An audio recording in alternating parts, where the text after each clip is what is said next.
अभी तक लोकसभा राज्यसभा में मिलाकर कुल 92 सांसद संसद से निलंबित कर दिए गए। हमारे साथ बीजेपी के सांसद नरेश बंसल जी हैं। नरेश बंसल जी, क्या स्ट्रैटेजी है? लगातार विरोध हो रहा है इंडिया अलायंस की तरफ से। उनका कहना है कि ये अलोकतांत्रिक प्रक्रिया हो रही है। नहीं, प्रारंभ से ही वो किसी भी चीज़ पर चर्चा नहीं करना चाहते, चर्चा से भागते हैं और हाउस को चलने नहीं देना चाहते। आखिर 140 करोड़ लोग देख रहे हैं और जनता की आकांक्षाओं को पूरा करने के लिए सारे ये दोनों हाउस हैं, लोकसभा भी राज्यसभा भी, उसके हित में कानून बनने हैं। उन पर चर्चा नहीं होगी, वो कानून नहीं बनेंगे तो कैसे लोगों की आकांक्षाएं पूरी होंगी। लेकिन विपक्ष ये चाहता ही नहीं है और बार बार चेयर की अवमानना करना, बार बार सभापति जी जो आदेश दें उसको ना मानना, लोकसभा में भी उसी प्रकार, राज्यसभा में भी उसी प्रकार, बार बार हाउस एडजर्न हो।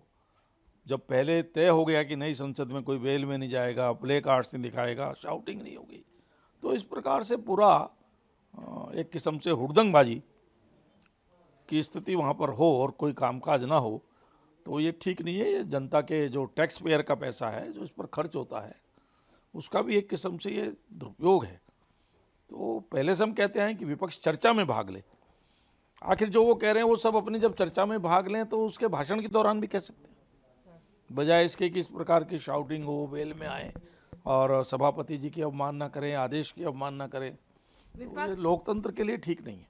विपक्ष, खास तौर पर टीएमसी की नेता ममता बनर्जी ने भी मीडिया से बातचीत की। उनका कहना है कि प्रधानमंत्री बाहर जाकर बयान दे रहे हैं तो क्यों नहीं जो उनकी मांग है हाउस में आकर गृह मंत्री या प्रधानमंत्री बयान दे रहे हैं। नहीं, कहा है ना, गृह मंत्री जी ने भी कहा है, औरों ने भी कहा है कि उस पर जांच कमेटी बिठा दी गई, हाई लेवल जांच हो रही है, सीआरपीएफ के डीजी उसकी जांच कर रहे हैं। तो 15-20 दिन में जांच आ जाए, जांच आने के बाद सही तथ्य पर बोला जा सकता है।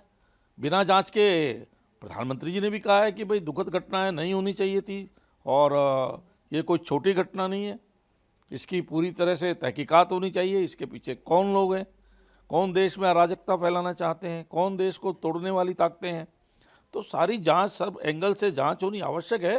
तो इतना धैर्य विपक्ष को दिखाना चाहिए। टीएमसी गंभीर आरोप लगा रही है कि नई संसद सुरक्षा के लिए फुल प्रूफ है ही नहीं, जिस तरह से पुरानी संसद थी। नहीं, इसमें नई और पुरानी संसद का तो कोई विषय आता नहीं है।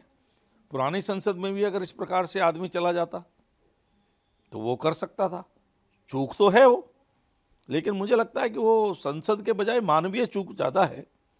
सुरक्षा कर्मियों ने अगर जूतों की चेकिंग की होती तो शायद नहीं होती, पकड़ में आ जाते।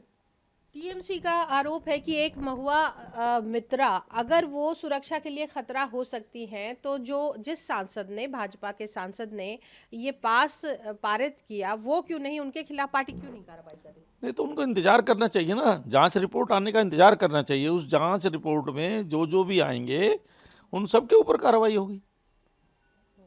तो इतना तो उनको समय देना चाहिए ना। बिना जांच के किसी को भी आप बिना जांच के फांसी पर चढ़ा देंगे क्या?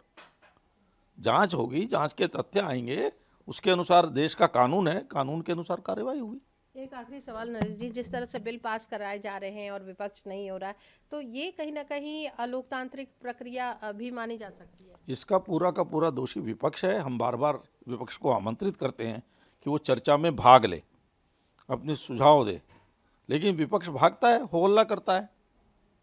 जब विपक्ष भाग ही नहीं लेगा तो काम तो होगा ना।